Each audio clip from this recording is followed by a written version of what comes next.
তো good afternoon, শুভ দুপুর বন্ধুরা। আজকে আমি খেতে বসে গেছি, দেখো আমার ফেভারিট জিনিস ভেন্ডি সেদ্ধ নিয়ে। তো ভেন্ডি সেদ্ধ আমি এমনি শুধু খেতেই ভালোবাসি, কারণ ভেন্ডি সেদ্ধ খুব দারুণ লাগে, দারুণ। কারণ বলতো ভেন্ডি সেদ্ধ একটু ল্যাসল্যাসা টাইপের, তো মুখে দিলেই মানে ভাত পেটে একদম একাই চালান হয়ে যায়। তো এই জন্য ভেন্ডি সেদ্ধ খুব ভালো লাগে। আর ভেন্ডি সেদ্ধ খাওয়ার অনেক উপকারও আছে। এই গরমে ভেন্ডি খাওয়া খুবই দরকার। ভেন্ডি দিয়ে মাছের টক বা ভেন্ডির টক খুব সুন্দর লাগে। আর আমি ভেন্ডি সিদ্ধ, ভেন্ডি ভাজা, ভেন্ডির তরকারি, ভেন্ডি খুব খুব খুব ভালো খাই।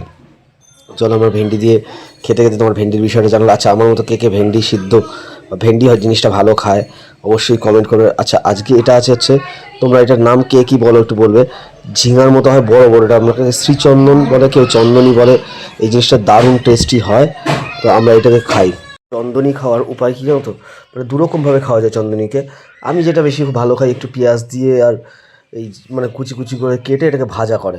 এই ভাজাটা খুব দারুণ লাগে আমার। আর আরেকভাবে খাওয়া যায়, কি তরকারি করে দেখেছি, মানে ওটা আমি খাইনি কিন্তু দেখেছি একজনের বাড়িতে রান্না করতে, যে ওটাকে ঠিক ওই ঝিঙার মতো লম্বা লম্বা করে কেটে মাছের ঝোলে দিয়ে খায়। তো মাছের ঝোলে দিয়ে খেতে কীরকম লাগে জানি না, তবে এইটা বেশ পেঁয়াজ দিয়ে ভাজা ভাজাটা দারুণ লাগে, দারুণ। আর শেষ পাতে নিয়ে নিচ্ছি, এই দেখো বাঙালির একদম ডবগা মাংস জগার। এই গরমে কষা মুরগির মাংস খাওয়ার মানে পরিস্থিতি আমার নেই, এই জন্য আমি এই একদম পাতলা ঝোল করতে বলেছি। আর ঝোলে আমি তো বাঙালি, তোমরা অবশ্যই বাঙালি যারা দেখছো, আর যারা বাঙালি নয় তারাও আলু দিয়ে মাংসের ঝোল করে দেখবে, অবশ্যই দারুণ লাগে। আর আমার তো মানে 2 পিস মাংস হোক আর 2 পিস আলু হোক, আমার আলু লাগবেই মাংসর ঝোলে। মাংসর ঝোলে আলুর এটা অফুরন্ত স্বাদ। ইস, এই আলু দিয়ে মাংস দিয়ে একটু ভাত মাখিয়ে ঝোল দিয়ে দারুণ লাগে, দারুণ। তোমরা কারা কারা আমার মতো পাতলা ঝোল খেতে পছন্দ করো অবশ্যই গরমে। এমনি কিন্তু কষা মাংস আমিও ভালোবাসি, কিন্তু এই যা গরম পড়েছে সেই গরমে দেখেছো জল খেতে খেতে হাঁপিয়ে যাচ্ছি। আর আজকে রান্না করেছে মানে নতুন শুকনো লঙ্কা কিনে এনেছে, বুঝতে পারিনি যে কতটা ঝাল হবে। মারাত্মক লেভেলের ঝাল হয়েছে আজকে। এতটা ঝাল তুমি বুঝতে পারছো না, দেখো দরদর করে ঘেমে মানে খাচ্ছি তো খেতে পাচ্ছি না, এত ঝাল হয়েছে। মানে কি বলো, বিষাক্ত ঝাল। আচ্ছা, কারা কারা মাংসের ঝোল খেতে পছন্দ করো, কারা কারা কষা খেতে পছন্দ করো, অবশ্যই কমেন্ট বক্সে কমেন্ট করে জানাবে। আর কারা কোথা থেকে দেখছো সেটাও আমাকে অবশ্যই জানাবে, কারণ আমারও তো জানতে ইচ্ছে করে কে কোথা থেকে দেখছে। এটাই জানার জন্যই আমি বললাম যে কারা কোথা থেকে দেখছো অবশ্যই আমাকে কমেন্ট করবে। তোমাদের কমেন্টের আশায় আমি থাকবো। আর তোমরা আমার খাওয়া দেখতে কার কার ভালো লাগে অবশ্যই জানাবে। আচ্ছা, সাইডে তোমরা যে আমটা দেখতে পাচ্ছ ওটা কী আম আছে বলতে পারবে কেউ? একটা আছে, এর মধ্যে দুরকম আম আছে। একটা আছে তোমার হচ্ছে এই কী বলে ওটাকে, এই তোমার নামটাও তোমার মনে আসছে না, এই আম্রপালি আছে একটা। আচ্ছা, আরেকটা আছে শতাব্দী গাছের আম। শতাব্দী আম কীরকম জানি না, তবে আজকে নিলাম আমাদের পাশের কাকার বাড়িতে নাকি শতাব্দী আম গাছ আছে, কাকা দিয়েছে আমাকে 4 পিস আম।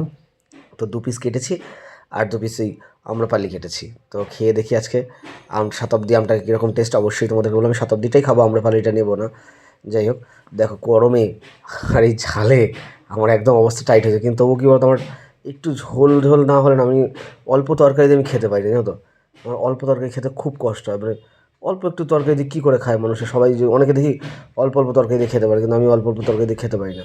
আমার একটুখানি তরকারি বেশি লাগে।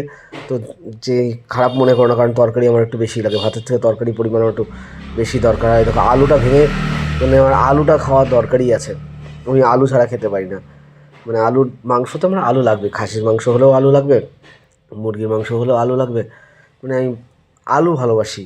আলু ভাজা হোক, আলু সিদ্ধ হোক, টোটালটাই আলুর উপরে ডিপেন্ড করে দেবো। দেখেছো, আবার ঝোল নিলাম, কারণ ঠিক ভাতটা ঝোলে মাখানো না হলে আমার ঠিক পছন্দ। আর বিরিয়ানি খেতে গেলেও না, আমি একটু মশলাদার বিরিয়ানি পছন্দ করি। মানে সাদা সাদা রাইস আমার ঠিক অতটা জমে না, ওটা মশলা না হলে হয় না। বাঙালি তো খেয়ে যতই গ্যাস অম্বল হোক মশলা খেতেই হবে। দেখেছো কীরকম ঘেমে গেছি গরমে, অতিরিক্ত ঝাল হয়েছে, উফ, হাঁপাচ্ছি ঝালের চোটে। কিন্তু তবুও দেখো খাওয়া চাই।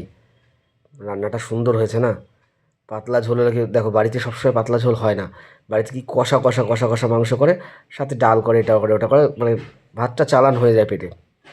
কিন্তু কী বলতো, এই গরমে যেহেতু রবিবার বলেই এই মাংসটা এনেছিলাম।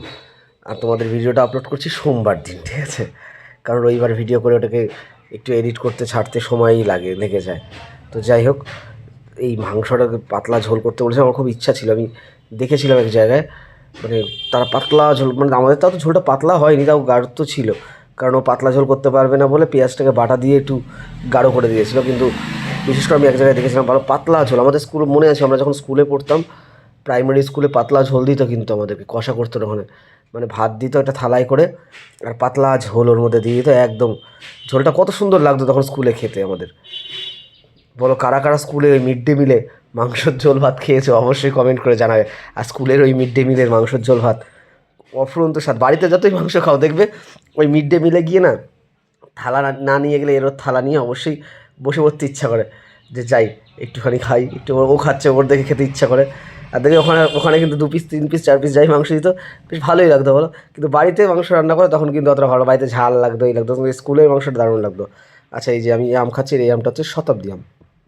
তো শতাব্দী আম কারা কারা খেয়েছো অবশ্যই কমেন্ট বক্সে জানাবে। আর শতাব্দী আম আমার তো দারুণ লেগেছে, মানে আমটা দেখো দারুণ মিষ্টি, দারুণ মিষ্টি, আর একটু আঁশ নেই দেখো, মানে আঁশ নেই বলতে গেলেই চলে, দেখেছো? আটিগুলো একদম ছোটো ছোটো, মানে তোমার দেখে মনে হচ্ছে ক্যামেরায় কতটা কী বুঝতে পারছি না, তবে আটিগুলো একদম ছোটো, আর প্রচুর আম থাকে ওর গায়ে। মানে আটি বলতে গেলে নেই, বলতে গেলেই নেই, আটি একটুখানি আটি আছে। তোমার ওখান থেকে হিসাব করে দেখো, দেখতে পারলে একদম অল্প আটি। চলো খাওয়া দাওয়া